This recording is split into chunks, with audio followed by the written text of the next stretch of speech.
Hey guys, welcome to Baking and Books. My name is Lexi and I'm a super amateur baker who loves to read.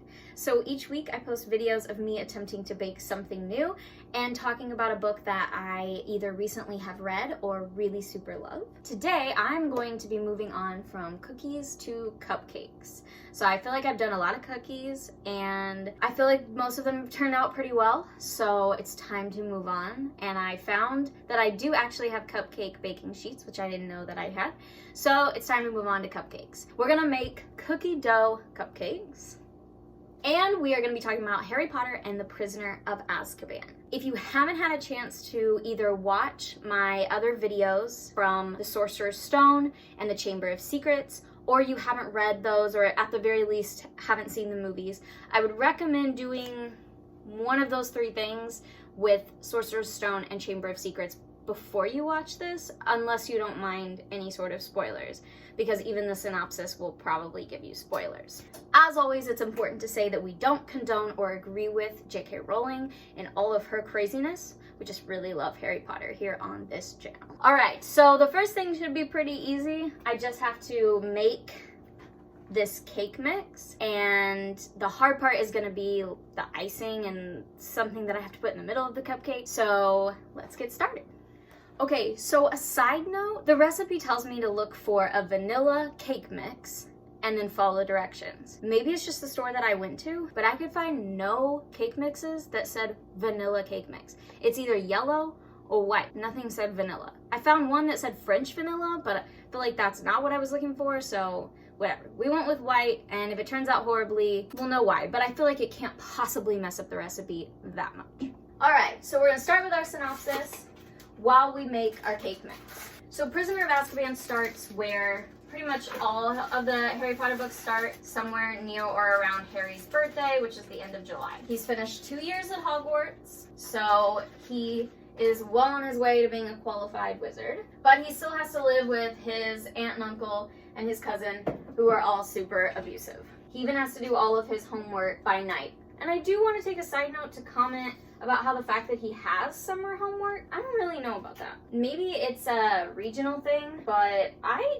don't ever remember having to do summer homework. Like, the only summer reading I really remember having to do was right before my freshman year of college. But other than that, I didn't have like actual summer reading. I didn't have things I had to do like that. So it's kind of odd to me that Harry's teachers just assign homework for over the breaks, and not just like summer reading, but essays and actual things he has to learn. Yeah, I don't know, then why have a summer vacation?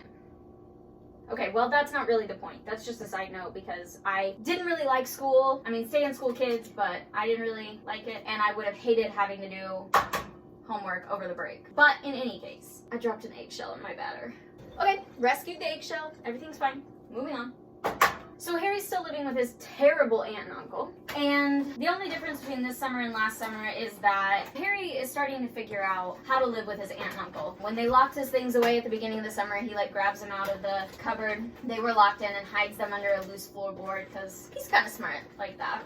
Harry soon gets a permission slip from Hogwarts to visit the all-wizarding village Hogsmeade during the school year. And only third years and up are allowed to go, so it's basically a field trip, and he has to have a permission slip signed. And of course, when he asks his aunt and uncle, they tell him that his uncle's sister is coming to visit, and if he behaves himself while she's there, then they will sign his form. But the problem is that this woman, Aunt Marge, is one of the worst people you could possibly imagine. And she, like everybody else in the family, hates Harry. So when she comes to visit, it is not easy for Harry to keep a hold of his temper. This is something we'll learn about Harry as we go. He has a temper, which is something that I can relate to. I too have a temper. And especially as he gets older, it's a lot harder for him to control his anger. And of course, it gets him into trouble with Aunt Marge, and he ends up leaving the house early. And instead of getting in trouble for doing this with the Ministry of Magic, which he expects because his previous experiences have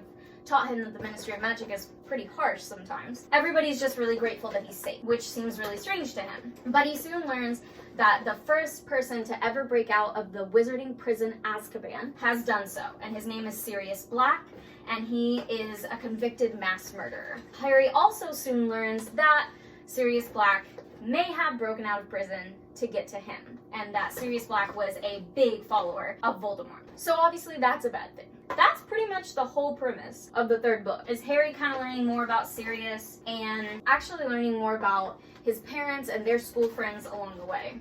As we end our pretty simple synopsis, I finished my batter and I'm ready to scoop them into these cupcake trays that I have lined with liners and put them in the oven. It doesn't say the best way to scoop them, so I'm just gonna do it with a spoon. It also doesn't say how much you're supposed to fill these. I've always kind of heard that you don't fill them all the way to the top because it rises, so maybe like halfway?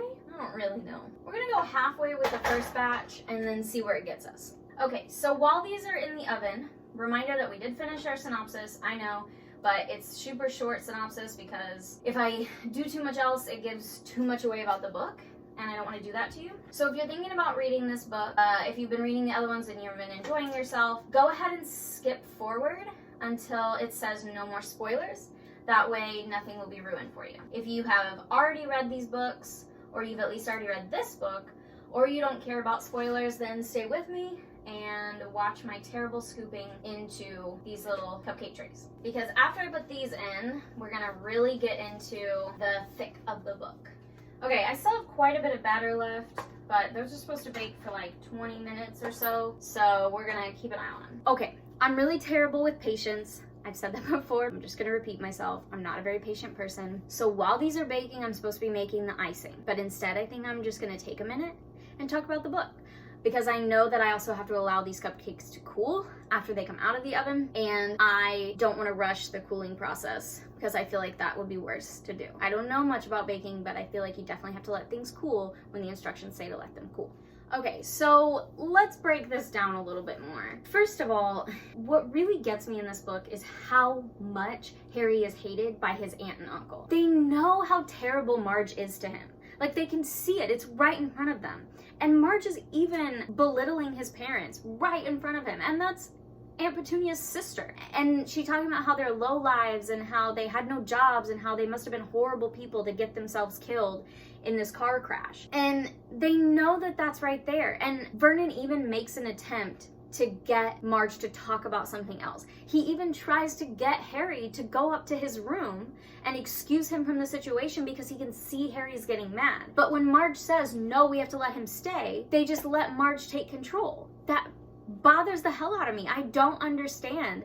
If you want him to behave and you don't want anything bad to happen, then let him go. Like, why in the world do you have to keep him right under Marge's nose the whole visit? It's just absolutely insane. Quite frankly, Marge gets what she deserves. I mean, if she'd have died from it, maybe I wouldn't say that, but he blows her up into this giant balloon and then she's fine. No harm, no foul. I think it's cool that we get an introduction to the night bus, which is the 3-decker bus that's like bright purple and only transports stranded witches and wizards. And I find Stan to be semi-obnoxious and semi-funny. He's not really the best conductor, probably, because he's just kind of so scatterbrained, but he's pretty funny. So then, of course, Harry finds out more about Sirius Black and how he escaped and how he's a convicted mass murderer and that nobody knows how he escaped, which is pretty crazy. I mean, it's odd to me that nobody has ever escaped from this prison before, because I would imagine it's been around for a really long time. But I guess maybe that's why it's such a big deal. I mean, I know that that's why it's such a big deal, is because he's the first one to escape. I'm just stating my surprise that he's the first one to figure out how to escape. And they also, later on, I think, blame it on the fact that because he was a supporter of Voldemort, he must have like dark powers that nobody knows about. Why would he have sat in prison for 12 years if he had these secret powers that could help him get out the whole time? And there were also a lot of other like really high up Death Eaters in Azkaban, and they've never escaped. And so it just baffles me how easily people succumb to what they're told. But I think it's our first glimpse at the fact that She Who Must Not Be Named does a really good job of setting up the government, and that we will see in later books how easy it is for people to just believe what they're told, and how easy it is for the government to just act like everything is fine or act like they have all the answers when they don't. And sometimes I think that's a pretty good parallel to the real world. And I also think it's a really nice setup for what we're gonna see later on. Okay, I am gonna go ahead and start making this icing because I really want to. But while I'm doing that, I'm going to talk about divination class with Trelawney. Oh my gosh. I just don't understand. I guess maybe it's a testament to how nice Dumbledore can be that he allowed the subject to continue, but I just cannot imagine what the point of that class is. Like, the fact that you being a seer is such a rare thing, and if you don't have the gift, it doesn't seem like you can develop the gift. So why in the world would anybody teach that class in the first place? Like, it's not even Dumbledore's fault. It's the whole establishment. Why would you teach that class in the first place? But honestly, I'm glad that they do because it's extremely entertaining. Okay, so I may have melted my butter a little too much, but we're gonna roll with it. Okay, so now into more important topics than divination class, which I just want to mention because it makes me laugh. The Marauders Map. First and foremost, I love the idea of this map. It is, in my opinion, genius. The idea that you have a map that shows everything and everyone in Hogwarts at the given time. It is just incredibly cool. Like, I just don't think there's any other word for it. It's just cool. Except that it obviously doesn't show the Chamber of Secrets, because I would have thought that the previous year, Fred and George would have at least been smart enough to look on the map for the Chamber of Secrets. So in that sense, it can't possibly show everything in the school, which is fine, I guess. I mean, it's understandable. I don't really have any good, like, mixing utensils. Oh gosh. Sorry, that's so loud. Okay, it says still creamy, and I feel like it is, so we're gonna move on. But I love the Marauders Map. I love the whole idea of it is absolutely incredible. And I also think it's really nice that Fred and George just give it to Harry. I mean, I know that they say, oh, we have it memorized, and, you know, you need it more than we do. And I think it's just a testament to how great Fred and George are. I love Fred and George. As a side comment, I think Fred and George are two of the greatest characters in this entire series. I think they look out for Harry as, like, a little brother. I mean, as much as they torture Ron and sometimes Jenny too, you know, I think that they like being big brothers and they like being able to pass on wisdom, and I don't know, I think they just enjoy it a lot, and I think they're good characters. Okay, I feel like these are not, like, this is not going well for me, I feel like. I mean, I'm putting in all the ingredients correctly, but it's just really crumbly. Maybe when I add in the milk, it'll be better, but I don't put very much milk in, so I don't know about this. Okay, well, this could go terribly wrong, but the instructions definitely said 3/4 cup of flour, and the flour definitely made it really crumbly, so I don't think this is going well. Oh, hold on. Guys, I'm not making the icing. I'm making the cookie dough that goes in the middle of the cookies. So it looks fine. As an update, it looks fine. Okay, well, aside from the fact that I can't read, it does appear to be going pretty well. I mean, it's not super smooth or anything, but I think it's okay. Okay, so then Harry gets into Hogsmeade, thanks to the Marauders Map. And Hogsmeade, again, is just a really cool extension of the world. Maybe that's one of the things that I like so much about this book, is that we get so many extensions of the world. We get to see the night bus. We get to see more of Diagon Alley, when Harry is spending a couple weeks there by himself. We get to see the idea of the Marauders Map and get that passed down, which becomes a really important part of the story, especially for Harry and his friends. And then we get to see Hogsmeade, which is this all-wizarding village, so it has all these different cool shops and pubs and places that they can go and spend their time. And then, of course, on top of that, you have Azkaban, which isn't as exciting as some of these other things.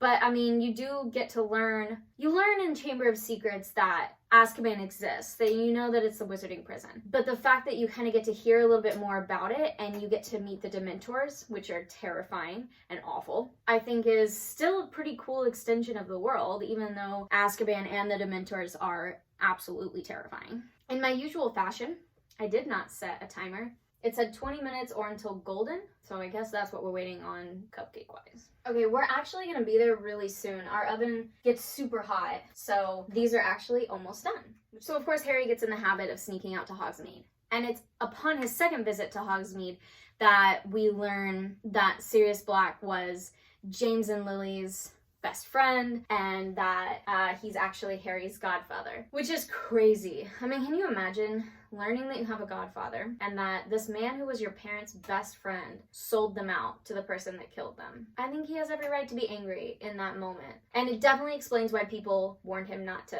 go looking for Sirius Black no matter what he heard, which is what Arthur Weasley does. And at the time, you're sitting there thinking, like, why in the world would he do that, aside from the fact that it's Harry and he kind of has a hero complex. But now I understand why he would want to do that. I think a lot of people would understand that. But also talking about Sirius and being his godfather and friends with Harry's parents, we have to also talk about Lupin, who is their Defense Against the Dark arts teacher. Their very cool Defense Against the Dark arts teacher. Lupin is also hands down one of the best characters in this series. He's just so wise and so helpful to Harry throughout the whole thing. I love it. I love him. I love his whole journey that he goes through. And I think finding out that he too knows Sirius and James and Lily was kind of putting more mystery into him, which I love. Because you're just sitting there thinking, like, how does he really feel about all of this? And what part did he play or not play? And he just keeps everything so closely guarded. They're out. All right, now they have to cool. Let cool completely. That's gonna take so much time. This is when I wish I had more cupcake baking pans, because then I could put another round in the oven and get going on them while these were cooling, because I still have so much of this batter. Making a comment on something I find really odd about the book is when Harry gets the firebolt and Hermione just automatically assumes that Sirius Black sent it and that it must be jinxed. I mean, I get it, it's a really expensive broom, and why would somebody send that to Harry and then not take credit for it? But at the same time, Sirius Black has been in prison for 12 years. Like, how did she sit there and figure out that he could have bought it, jinxed it, and then sent it to Harry, and that would just work? That nobody would question that. I mean, in the end, she turns out to be right, because Sirius did buy it, because, you know, he loves Harry. But I just think it's odd that she assumes that. And that it isn't until she goes to one of the professors and tells them about it that the professors think anything of it. Like, does nobody watch the mail coming in and out of the school? I mean, I know we do later on in the series, but like, kids can just send and receive whatever they want at a wizarding school? That seems kind of dangerous. I'm just now thinking about that. I mean, freedom, but also that seems kind of dangerous to just allow these kids, these teenagers, preteens and teenagers, to just send and receive whatever from home. It's not a great system. But I don't know. I know Hermione's really smart. I just think it's weird that she just automatically knows it was sent by Sirius and that there must be some sort of jinx on it. And I also think it's very teenage boy, sorry, boys, but I just think it's very teenage boy of both Ron and Harry to overreact so much that they're just not even speaking with her. Which leads me into my other thought about how Ron is such a typical boy. Like, Harry goes through some moments, but Ron legitimately gets so mad at Hermione multiple times in this book because he thinks that Crookshanks is trying to eat Scabbers, which, I mean, I don't think Crookshanks is really trying to eat Scabbers. I think he, I'm not sure. I think Crookshanks is trying to capture Scabbers and take it to Sirius so that Sirius can be like, aha, looky here, Pettigrew. But he gets so mad, and if he could just admit that he liked Scabbers and he likes having a pet of his own, then they could actually sit down and talk about it. But also, it's very teenage girl of Hermione not to apologize. And all she's like, oh, well, this is just what cats do, Ron. They chase rats. Yeah, but that's somebody's pet. You should at least apologize that your pet ate their pet. That's just common decency. Okay, I think I'm gonna for real take a crack at the icing while we're waiting on these to cool. Because again, I'm impatient, so I need to do something with my hands. This recipe keeps saying use a large bowl, and I'm running out of large bowls. So I don't even really have mixing bowls to begin with. I just have storage bowls that I use as mixing bowls. So hopefully this is big enough, and if not, we'll find out when it is too late. Okay, now, different side note about the Wizarding World. I absolutely love the idea of a Patronus. I just think that they're so cool that you have this thing. I mean, I know they're really only for one purpose. Well, for now. We find out that they have other purposes later. But they really only have like one purpose right now, which is fighting off Dementors. But if you're going to be faced with something like a Dementor, it would certainly be nice to have something that would protect you. I just love that. I love that idea. I think it's so wholesome. I mean, I don't know if maybe there's a better word for it, but I just feel like it's a very wholesome idea that you have this dangerous creature coming after you. And in order to protect yourself, you use this beautiful little animal made of light and power to protect you. And I love that. I think that's so cool. I also think it's the first time that we really glimpse how powerful Harry could be. I mean, a lot of people are not able to cast Patronuses until they're at least 15 or 16 years old. And so the fact that he is eventually able to cast one at such a young age shows that, you know, he isn't just the typical hero. You know, he really is smart and he really does have a lot of power and a lot of potential, which I think is very cool. So, moving on. The last couple of chapters in this book are insane. I mean, I don't know. I think once we get to Goblet of Fire, you pretty much expect everything to be insane from here on out, so you don't really think that much about it. I think for this one, it's the first time that everything really is just crazy. I mean, not just typical adventure stuff like the first two books, but like legitimately crazy. And I love that. I think it's so cool. So when we first go through this whole process where we find out Scabbers is alive, and then, you know, Buckbeak's gonna die. Ugh, and Buckbeak. Don't we love him? He's so cute. Although I bet that would be scary in real life. Like, it would be cute, but it would be scary. Like, a hippogriff would be a scary thing, if we're being totally honest with ourselves. Okay, I cannot get this to be smooth, and I'm very upset about it. Maybe it's because I always have to melt my butter via microwave instead of, like, just naturally softening it, but I just never set it out in time. I also don't know that that has anything to do with it. I'm just guessing, based on what I always do. I'm guessing that these are probably almost cool, but I think what I'm going to do is take them out and keep them in their little wrappers and put them on a cooling tin. That way I can put more in the oven. I think that the midway point, filling them halfway, was a good call. Most of these are like right at the edge, except the one that I did fill a little bit more is definitely fatter than the rest. So I would definitely recommend only filling them halfway. And that is definitely what we will do with future cupcakes. See, here's my big boy. I'm gonna show him off. He's so cute. Okay, there's just enough room on my cooling racks for these 2 tins of muffins. So when these next ones are done, these first ones are gonna have to go somewhere else. Okay, so anyway, we already go through this whole night once. And then we turn around and go through the whole night again because of the time turn. It's just honestly insane. But I love it. This is probably one of my favorites. I mean, when people ask me what my favorite Harry Potter book is, it's really hard for me to say because I love them all so much. But this one is definitely towards the top. I love the way that the story unfolds. Absolutely love it. I love that we get to see that the Whomping Willow is this just really crazy tree, but it's hiding the entrance to this secret hideout, which I think is so clever, because why would anybody go over there if they can't get over there because there's a murderous tree? I do feel a little bit bad for Ron in this book. Poor Ron is like, has his leg broken and mauled by Sirius, and he doesn't even get to go on the journey because he's like blacked out in the hospital. It's just like, poor Ron. He really doesn't get a very good end of things. But to be fair, Hermione was petrified all at the end of last year, so she didn't get to do any of the stuff in the Chamber of Secrets. So this was her turn to, you know, just get a chance to do her stuff. One thing I love is that Lupin is smart enough to recognize that even though he was friends with Sirius, he has to be cautious. But he is smart, so he's been putting 2 and 2 together this whole time. And he knows that there's got to be something going on because Harry said that he saw Pettigrew on the map, and the map doesn't lie. So now Lupin is trying to figure out, you know, do I stay loyal to my friend who could potentially be a killer? Is Pettigrew still alive? And I've been lied to all these years. Do I protect the kids?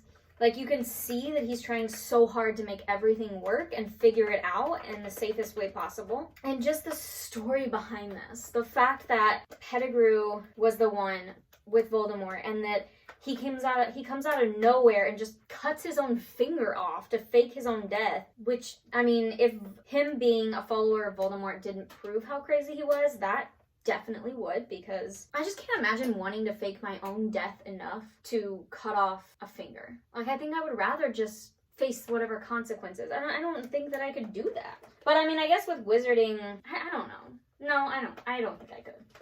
And then, of course, Snape comes in out of nowhere and is typical Snape. I mean, I love Snape. He's got a really great character arc throughout this whole series. And he's just, like, such a good, I guess, bad guy. But, of course, he comes in and messes everything up.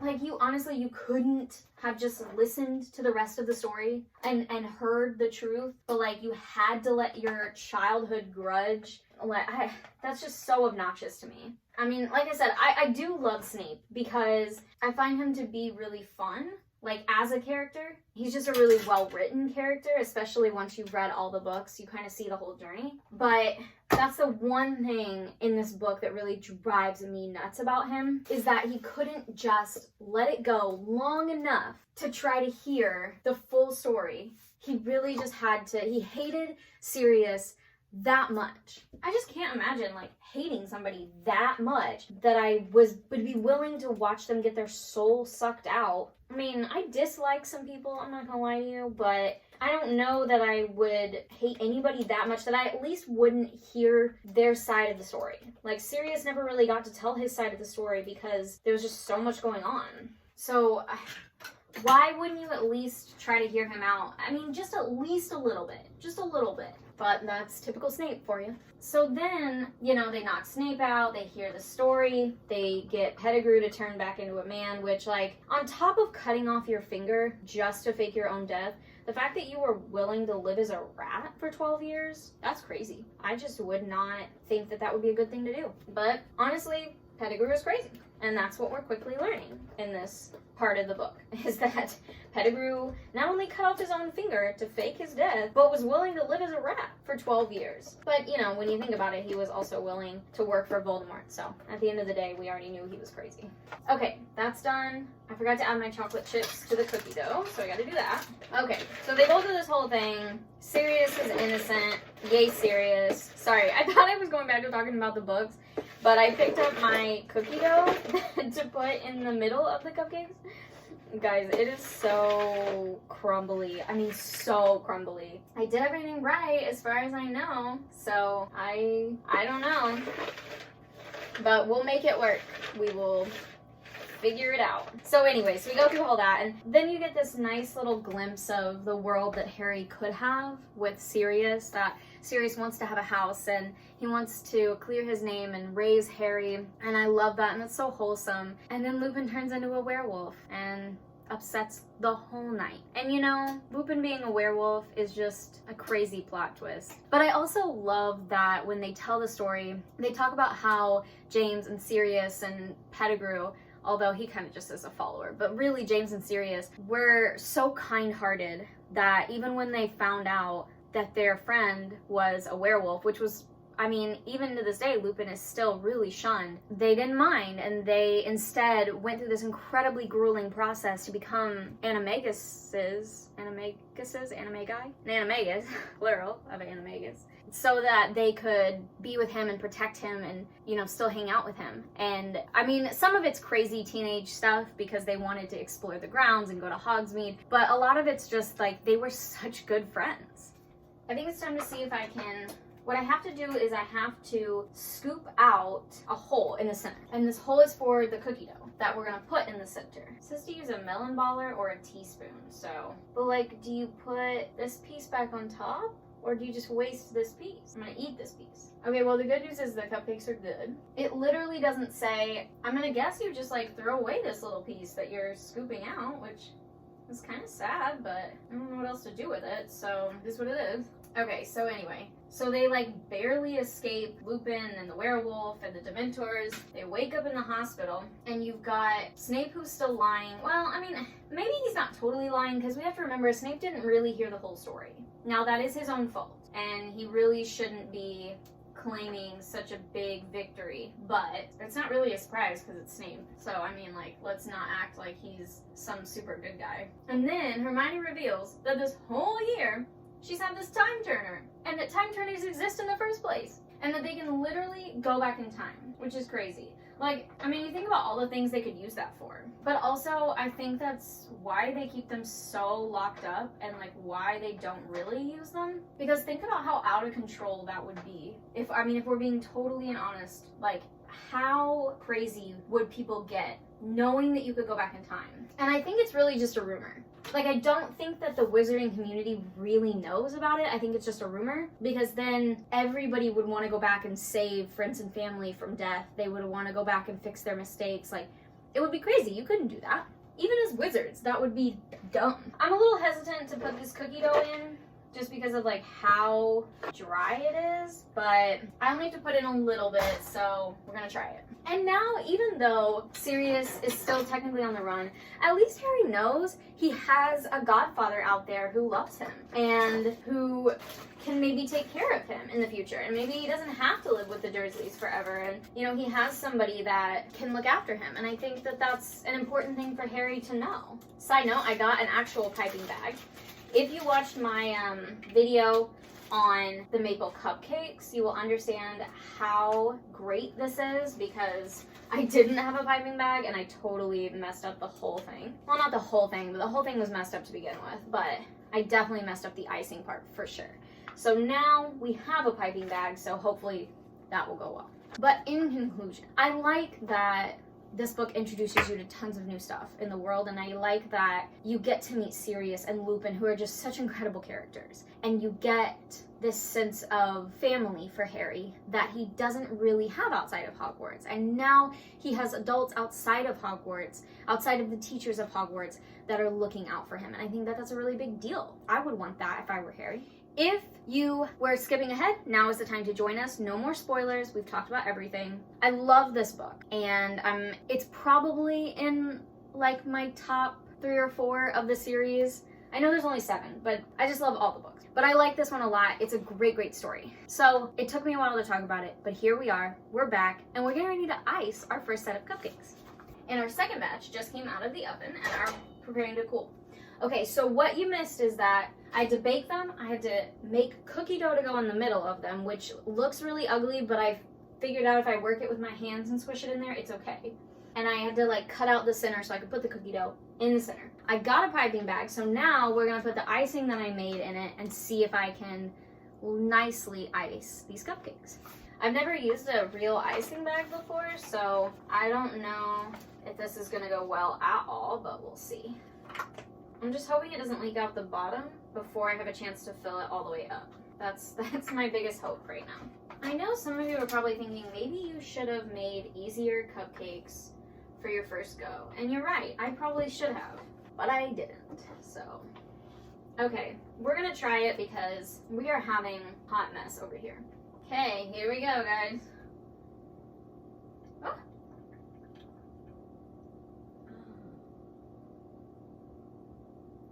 I did it! I'm a little worried I may run out of icing at some point, but other than that, okay, that one was a little ugly. She slid off the side. I'm doing the big one earlier. Ooh, this one is definitely gonna be ugly. I accidentally slid a bunch off the side. That one only has a little bit. Okay, I may have to refill my bag here in a second. I'm afraid I'm gonna run out of icing. Okay, whatever. I gotta garnish this with some chocolate chips. Or I'm supposed to. I think I was supposed to get some minis, but I didn't, so. All right, here it is. I'll give you a close-up look. You can see that I tried, at least, on the icing. All right, I'm gonna unwrap it and take a bite.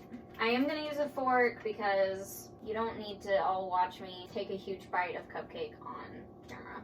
Okay, well, you can at least see the cookie dough in there. That's good. It's really sweet, but it tastes good, and you can taste the cookie dough. The icing turned out well. I think the only thing would be something went wrong with the cookie dough. I'm not really sure what. I mean, I don't really know. I put in all the ingredients correctly, so who knows. But I would definitely say in the future I have to work on that for sure, because it might make it a little bit smoother in the middle and not so difficult to cut or to eat in general. And then, of course, I'd like to work on getting my icing and my decorations to be prettier. But honestly, I think that was a really good attempt. All right, I'm going to go ahead and close out and finish up, clean up my mess. So I hope you had fun with these. I really like them, so hopefully other people will like them as well.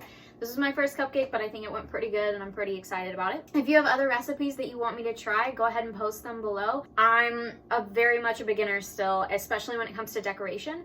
So definitely don't give me anything too difficult yet, but I could always make a note of it and do it in the future. I love this book. It's one of my favorite in the series, and I think that you're gonna really enjoy it too. Definitely let me know if you think I missed anything. There's a lot in this book, like so much happens that sometimes I think maybe I was a little scatterbrained trying to figure out how to talk about it. There's so many good things in this that it's hard to talk about every single thing, but I tried to pinpoint as much as I could, and I would highly recommend you read this. It's super adventurous and a little bit of mystery. It's a really good story and a really great continuation of the wizarding world that we've been getting. I'm really excited about Goblet of Fire, which comes next. Remember that if you're trying to buy this, do your best to shop local, little bookstores, or rent it from your local library. But it can be found pretty much anywhere, and there's tons of different versions of it. So maybe next time I will show you the different collections that I have, because I have a couple different ones. But this is a really fun book, and I'm really excited for the rest of the series because this series has been so much fun to talk about. But the other books are really enjoyable too, so I'm excited to get back into it next time with you guys. Thanks so much for all of your love and support. I really appreciate it.